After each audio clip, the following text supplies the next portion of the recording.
Hello, everyone. 11 o'clock Pacific time on the dot. Give everyone a minute to log on and get connected. You're in the right place. This is Experience Moxa's device management platform for edge compute and ignition users webinar. We'll be starting in just a minute. We are live. All right, it's 11. Let's give another minute.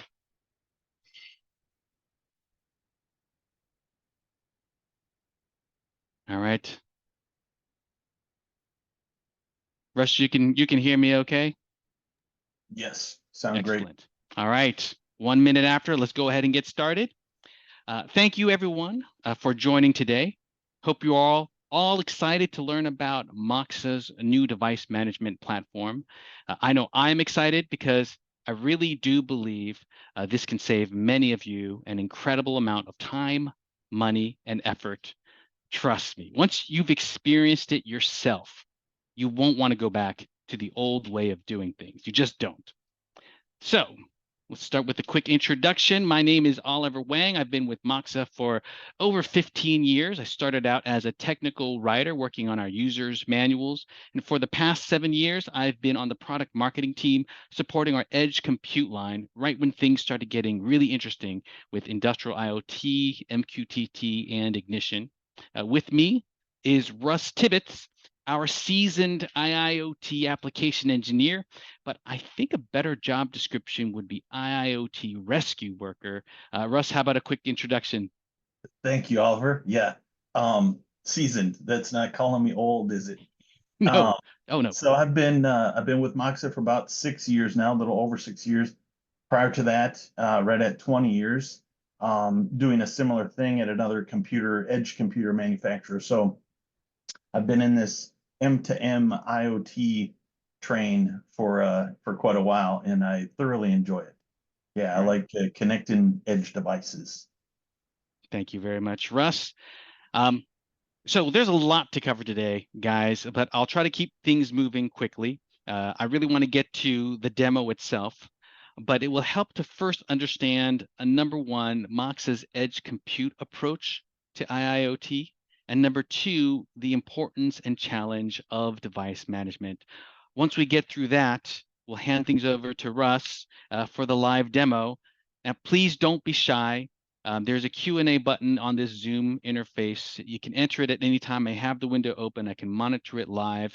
We have ample time at the end of the webinar to go through some live Q&A. And that's where some of the most interesting discussion happens. All right. So let's talk about Moxa in industrial IoT and what our approach is.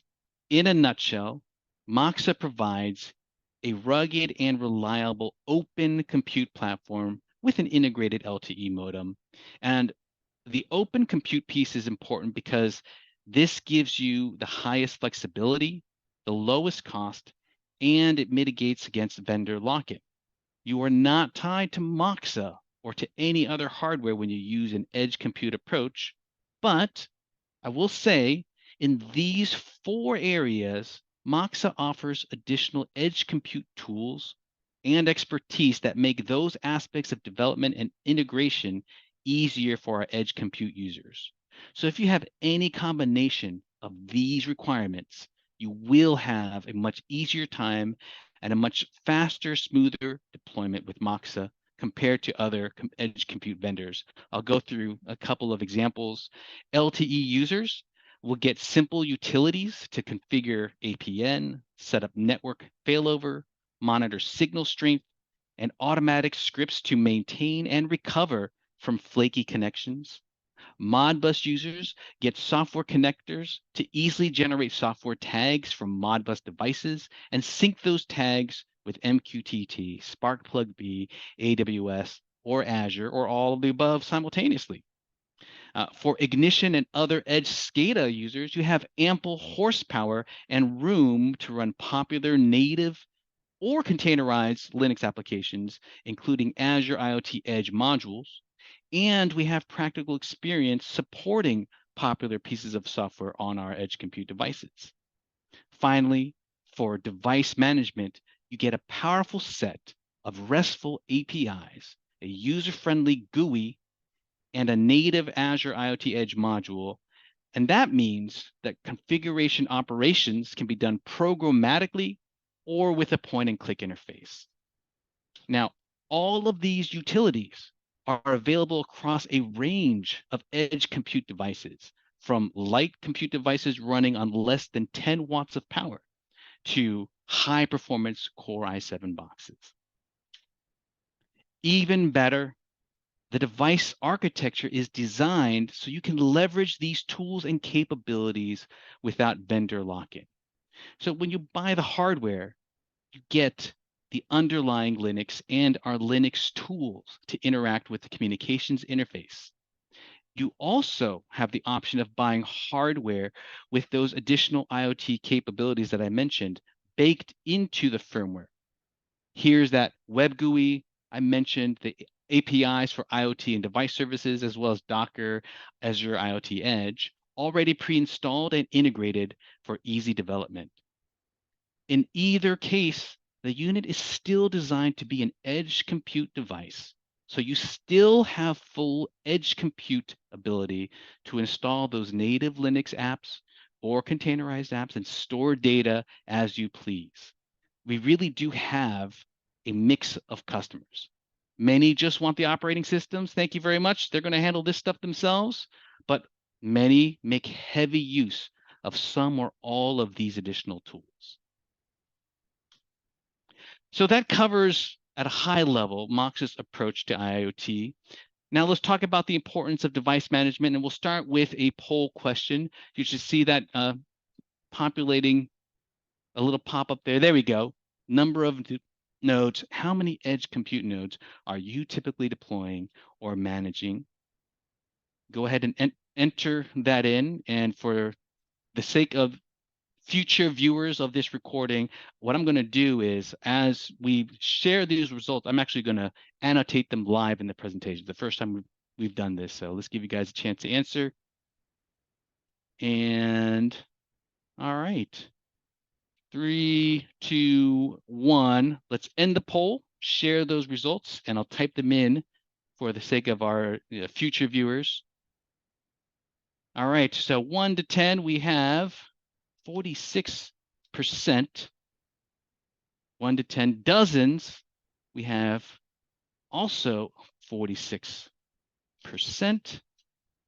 Thousands, we have 8%.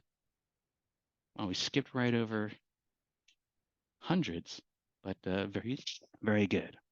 But thank you very much for answering that. So some of you have intimate experience with supporting thousands of units. So we'll talk a little bit more about that. Thank you very much. Clear that. All right. So imagine this. Some of you have already experienced this. You've deployed 200 plus IoT devices around the country that are reporting live data from remote PLCs and other equipment. And now there are issues with one or more sites. Just knowing what is going on with your units and being able to connect to one quickly for troubleshooting can be enormously challenging. Russ and I have faced every one of these questions at least once, if not multiple times, in real deployments. Maybe there was a configuration change at the site itself. Maybe there was a power surge causing a device to behave erratically. Maybe a unit was hacked and is now consuming more data than you've paid for, so your carrier shut off the tap and you can't access the data. Maybe there was a version change in the underlying software by the cloud provider, affecting how your software license is recognized. So just answering these questions is a challenge. So what next? How do you answer and address these questions? These are the most common operations that you're going to have to use for general troubleshooting and maintenance. And it's all the basic things. View device logs, update the software, reboot the device, monitor general performance after you've made a change. But if you don't have device management in place, your only option to conduct one or all of those operations may be to do a truck roll to each site and each device that requires maintenance. Now, if you've planned ahead with a device management strategy or platform, whether it's from Moxa or from some other vendor, these tasks ideally can be handled remotely and securely and at scale. So I can tell you from painful personal experience, this is not theoretical. Russ and I help support an IoT deployment with over 1,500 edge compute nodes connecting to Ignition via Sparkplug. This was pure edge compute. There was no device management platform in place. Connect to each individual unit one by one as needed.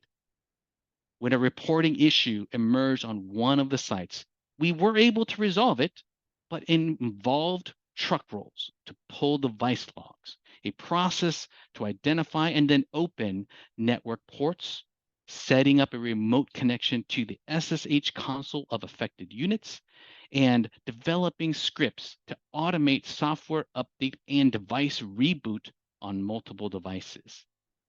Device management would have made every single one of those steps a whole lot easier. So let's talk through some common approaches we're seeing that customers use for device management. So we just heard about this first option, and I've spoken to a lot of customers that decide, let's just worry about it later. And I get it. These customers, they're often simply trying to get to production, and incorporating a device management platform adds significant cost and time, a luxury that you simply cannot afford at that particular time. I get it. We've seen it. We've been there ourselves. Just know, worry about it later also usually leads to pay for it later. Another approach is to use something like OpenVPN or TossiBox or maybe Mox's MRC for secure remote access. That gives you on-demand connection to the remote site like it's on your local network. So this gets you connected, but it can be expensive at scale, and it still requires you to conduct operations on each device one by one. A third approach is to rely on the device management platform of commercially available routers, usually paid. This is great for managing the LTE connection itself, but typically those platforms and the hardware aren't really designed to support true edge compute. So you would need to add a TossiBox or a VPN or some other sort of tunnel to your edge compute device in order to get that full device management capability, or you just compromise and just manage LTE only and not the compute itself. So the last two options, we've seen customers that build device management on their own, and really hats off to those that succeed. It's typically an enormous amount of time and effort using tools like Ansible or Puppet that I'm personally not familiar with. And finally, there's always the option to just use a paid enterprise class IT platform like Red Hat Enterprise. Both of these options require a massive investment, commitment, and the right organizational and IT infrastructure in place for execution. Simply out of reach unless you have the backing and vision of a large corporation with ample resources and time. All right, so this is a very natural place for another poll question for you guys. So how are you handling device management right now? And if you're doing something other than what you see here, I'd love to hear more about it offline. Fascinated to hear what other people's experiences have been in this space. And I'll do the same thing. I'll sort of, for the benefit of folks that are viewing this as a recording, I'll enter the responses directly using annotations. That seemed to work pretty well, actually. All right, let's see those responses going. Give you guys a little bit more time. Pretty decent response. Like I want to cut it off, but the responses are coming in, and all all options are actually pretty represented, so it'll be interesting. I'm excited to share it. Let's go ahead and share the results, and I'll start annotating it in. All right. Worry about it later. 7%. Remote access only. 36%. Router or modem management only. 29%. Build it in-house. 7%. Enterprise IT software and team. 21%. I'm sorry it's not totally aligned, but very, very interesting. Good mix. And I'm glad all of you are on this webinar. I'm so excited to be sharing this with you. Let me go ahead and clear that and we'll move on. All right. So that covers those first two parts, the importance of device management, Mox's approach to IoT. If you haven't planned for device management, you might be in for a rough time down the road. But if you try to implement device management with currently available options, you'll also incur some pain upfront in terms of effort and cost. Moxa DLM, short for Device Lifecycle Management, was designed to mitigate a lot of these pain points. It can help edge compute and ignition users reach scale with much lower cost, effort, and lock-in, while still retaining as much flexibility and control as possible.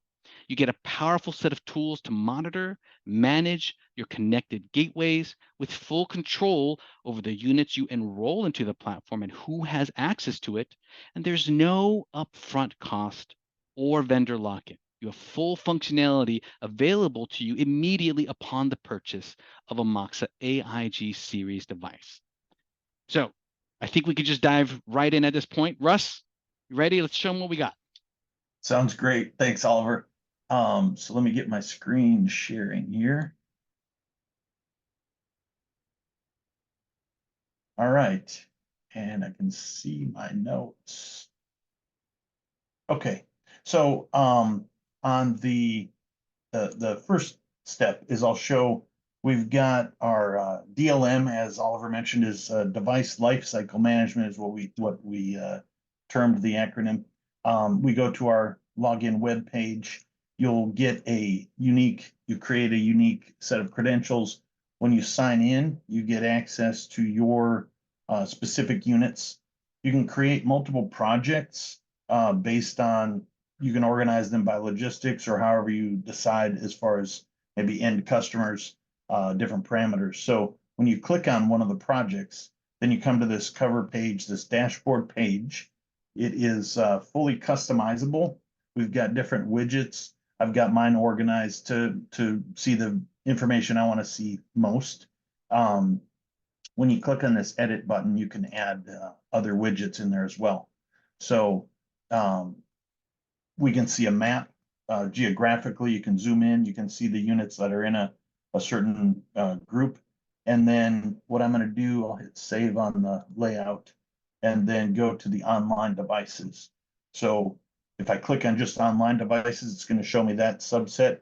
If I back up and I just go to all devices, then I'll see any of the devices I have connected. So you can then decide on how to label or group the units that are inside each project. You can have, I showed one here that has multiple labels. And then once you have them labeled, you can click on those specific categories and then it will sort to make life easier if you're finding, a certain group of units. The next piece I'd like to look at is how do we, hold on one second, my notes changed. How do we deploy updates in groups? So for example, we've got this software tab, and if we want to deploy a patch, so these are all created by Moxa. You can see there's firmware update packages. We've got a security patch that was recently done for AIG 301. So if I click on that one, it'll tell me the details of what's behind the patch, the notes. And if I hit update, either on this button here or the update button that pops up, it will show all of the units that qualify. So this is just for 301, AIG 301 model. If I select all of them, then it will give me a choice to, I can select all of them or parts of them and then go to next. then I'll log in with my credentials for DLM. So one thing I'll back up and cover is the users and roles. You can have multiple, let me click on continue here, but you can have different users with different access. So some could have remote access to the units and others could just have configuration. So you can restrict or allow access to the users. So once I log in or give it my credentials, then it says I can install those updates now or schedule it. If I schedule it, I'm gonna hit cancel here just for the sake of time of rolling out the updates. If I hit schedule, then it will show up on the scheduled task. So I'll be able to see the status and which units have been updated, which are still waiting. So let's see next, if we want to configure units in mass. So we've got this configuration tab. I've done quite a few of just various test configurations, but if we start from scratch and just create a new one, you select the model. So let's see, for simplicity, I'll do the 301 US that has the US modem in it. It's LTE connected, and then just give it a name. Yeah, G301 LTE test. So as long as it has a unique name, then it will qualify. So I can hit save as draft, and now the status of that one is draft. The rest are ready to be deployed. So if I hit edit on the side of the buttons, I don't have an option yet to deploy these units, to deploy this configuration to units, but I can hit edit and then select a different config file. Before I do that, if I want to modify it, I can hit download the config file.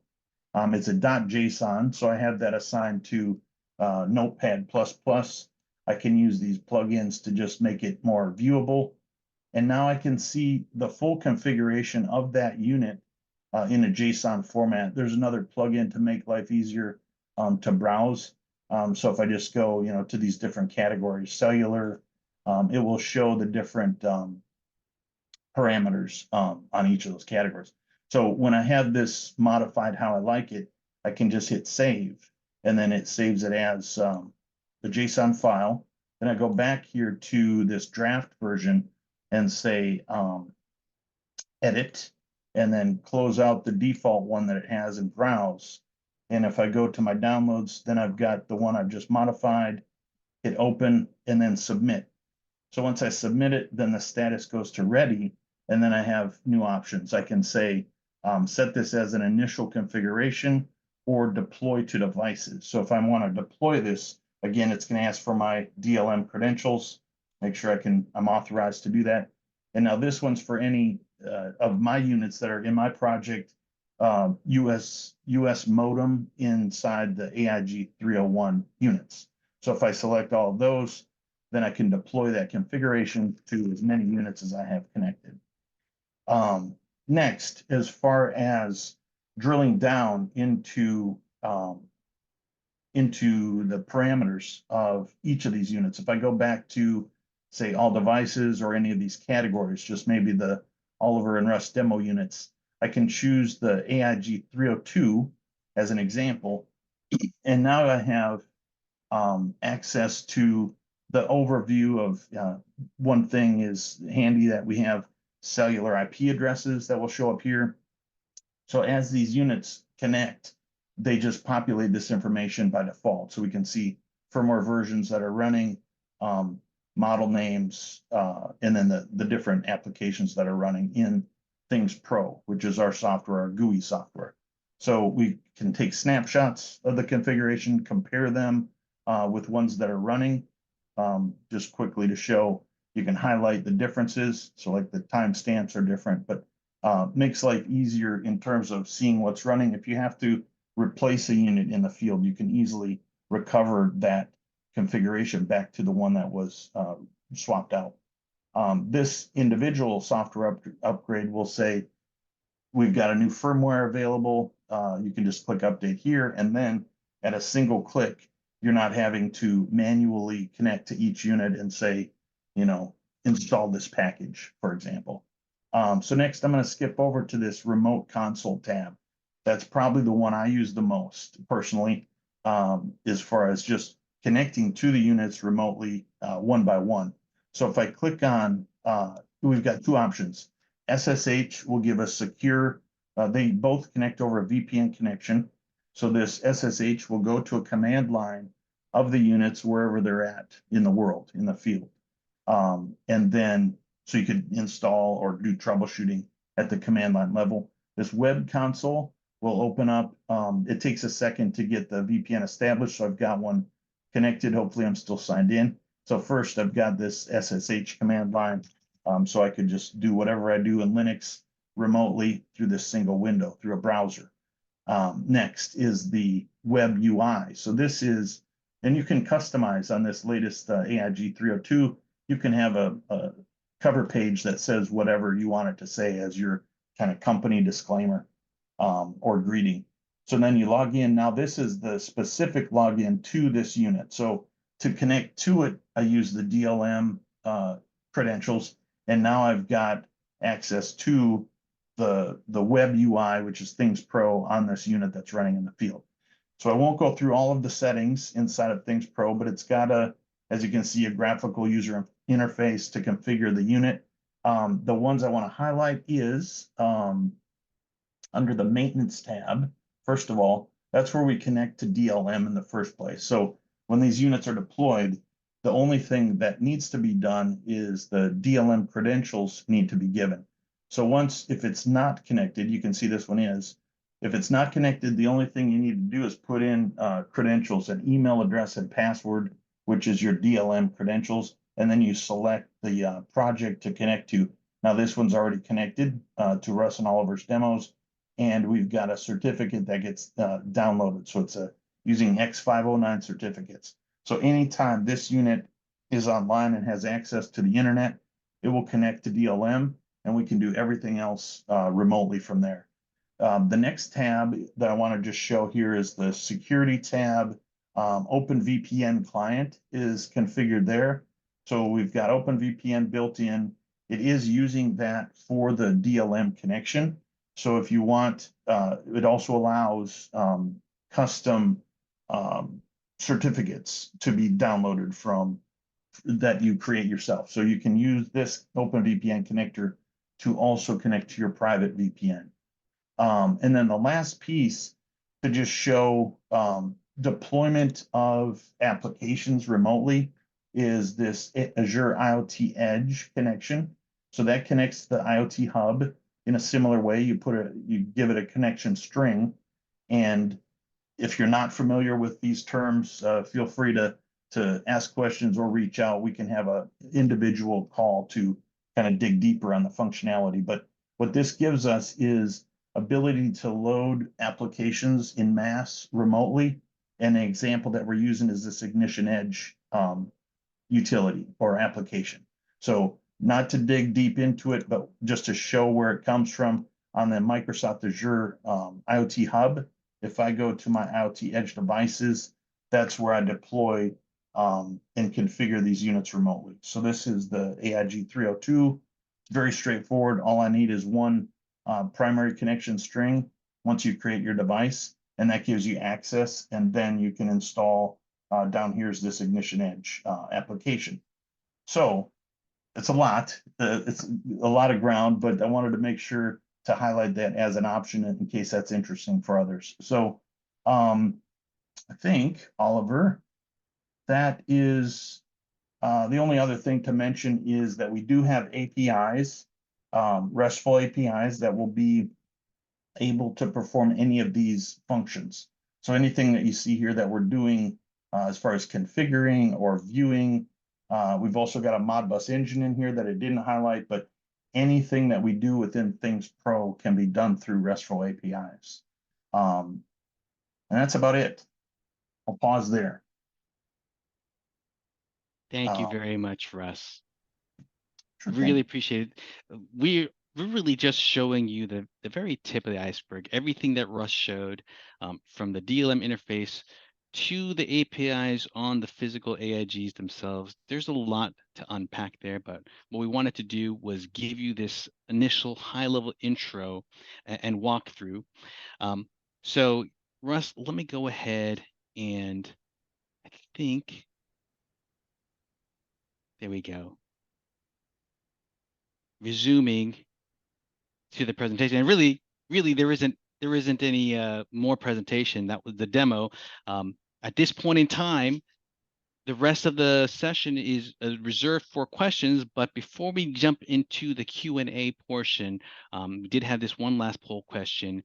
In case we get disconnected or if we're not able to answer your question online, if you would like us to connect with you after this webinar to go into your project in more detail, just let us know. We'll get the record and the attendee responses of the webinar. Just let us know. I'll give you guys a moment to decide. And of course, you can reach out to us on LinkedIn. If you have our email address, you can also reach out. But this sort of helps us understand if we're hitting the mark in terms of our content and in terms of the technology that we're presenting to you. So we don't need to share the results of this poll. We can just go ahead and give you a few more minutes, end it. And then with that, let's go ahead and take some live questions. So if you have any questions, go ahead and use the Q&A tab. All right, I'm monitoring it now. Thank you very much. All right, how does this compare to something like what Stratus offers? Very good question. I don't have direct experience working with Stratus. My understanding is Stratus skews much more to the very high-end compute, provides a very full-featured virtualization platform and load balancing. Also, it's on that scale of paid enterprise IT sort of level of cost and capability. So a very capable system, but maybe out of reach depending on what your use case is, your volume, the type of budget, and how you're passing along that cost to your customers. So very, very different architecture and approach. Also very valid. All right. What is the cost for DLM? Excellent question. DLM is included in the cost of the AIG unit itself. We are offering access to the DLM platform 3 years for free with the purchase of the AIG device. And we're still looking at how we can extend that in the future. But there is zero cost. When you buy an AIG, you have immediate access to that DLM platform. You can create your login, enroll your devices, and I strongly encourage any AIG user to do that now. All right.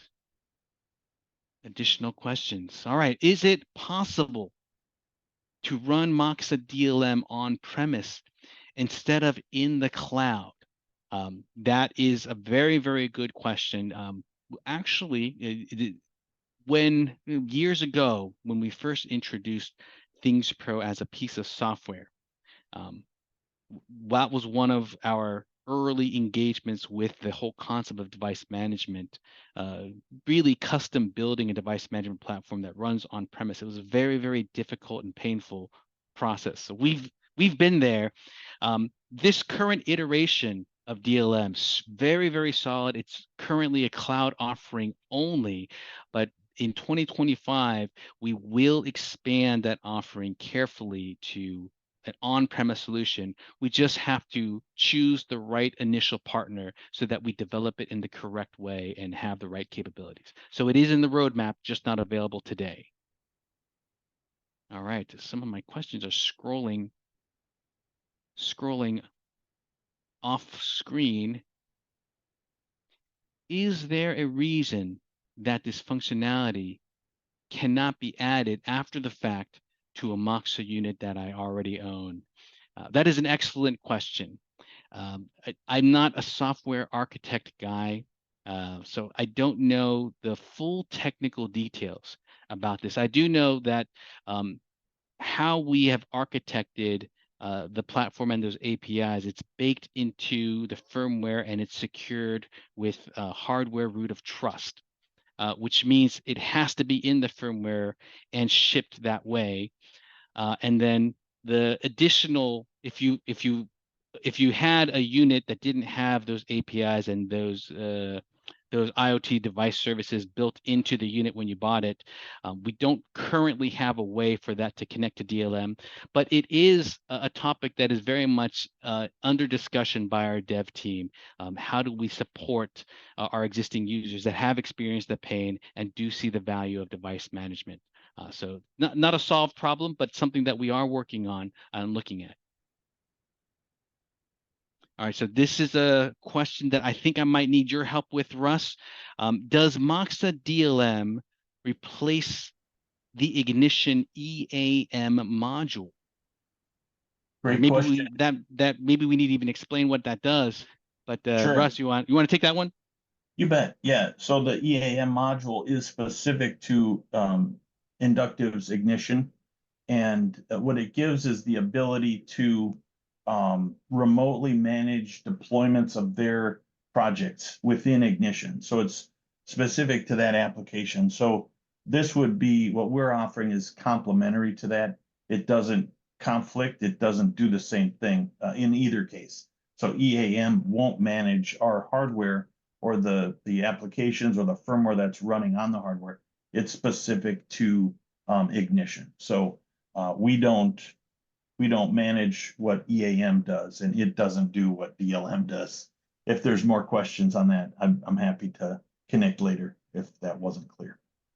It's a really good point, Russ, and maybe I'll add a little bit to that. A lot of the edge compute approach, even with software providers that we work with, the focus has been on the software itself, how to update the software, how to manage that software, and they're very powerful tools, whether you use Azure IoT Edge or you use Ignition Edge module. The gap that we're solving with DLM is on the hardware side. It's how to configure the IP addresses, how to configure the firewall rules, how to set the LTE connection, how to set the Wi-Fi connection. And those are things that a software platform really can't do very easily, right? And so that is what DLM does that a software update module like EAM wouldn't do. Is that an accurate sort of take on that, Russ? Exactly right. Yep. All Well right. said. So here's another question. Russ, you did a great job showing the capabilities DLM and on the software update module. Is it possible to host our own software modules to be managed and deployed through Moxa DLM? I think I know the answer. Russ, if you want to take first crack at that. Sure. Yeah, currently the DLM modules are just Moxa specific packages. We do have in the roadmap, the plan is for the self-hosted, so the non-SaaS model that we host, that capability will then be included to write your own modules and download them as far as other packages, maybe just Linux packages. But for right now, anything deployed through DLM is the Moxa specific packages. Thank you, Russ. I can totally understand the reason for this question because, like I said, once you start using a platform like Moxa DLM, immediately you're like, wow, it's so easy to do such and such. Wouldn't it be great if I could also upload my own module, click on it, and apply it to 15 devices or 1,000 devices all at once? Currently, the architecture that we see that makes that the most easiest is through the Azure IoT Hub using the Azure IoT Edge modules. And that's the closest thing from a software standpoint. So you still have that option, and that kind of speaks to, again, the Mox approach of trying to provide as close as possible an open compute platform and solve the problems that are difficult to solve for edge compute, but not try to solve other problems that are already being solved by partners and by software providers. All right. Oh, more questions. Is it, oh, sorry, no, I just answered that question. Are there plans to support this on Moxa's rack mount servers? An interesting question. on the rack mount servers, which are almost like IT class x86 platforms that aren't usually using LTE to connect to something, there's kind of a different ecosystem already in place. Those tend not to need the Modbus, the LTE, the device management provided by Moxa, because those may be in an environment where there's easy operator access and you have access to IT class software and utilities. So there isn't currently a plan to expand Moxa DLM to cover that particular use case. That said, we are very customer demand driven. If you have a project and it does require that kind of specific requirement, talk to us. We can always talk to the dev team, see what's possible, and give you a straight answer. If we can do it, what the time frame would be, if there's any associated costs involved with that. All right. All right, don't be shy, guys. Still have a little bit more time. I have one more question that looks like that just came through. Does Moxa have customers using this in production? Yes, we do have customers using this in production. Not yet for 1,000 units. Um, a heads up.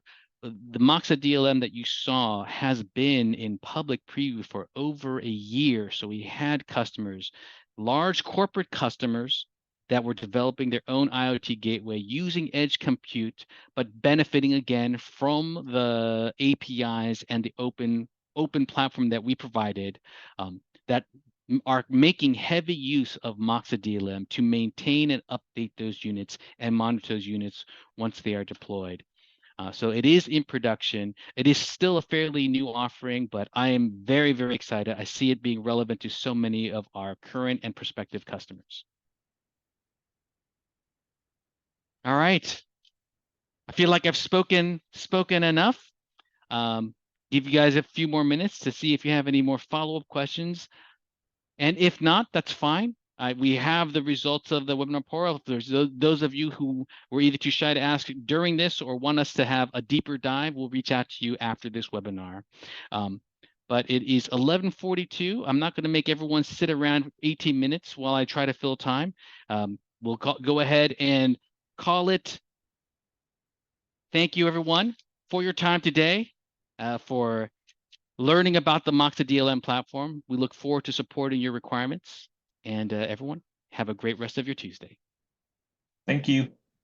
Thanks, Russ. Thanks, everyone.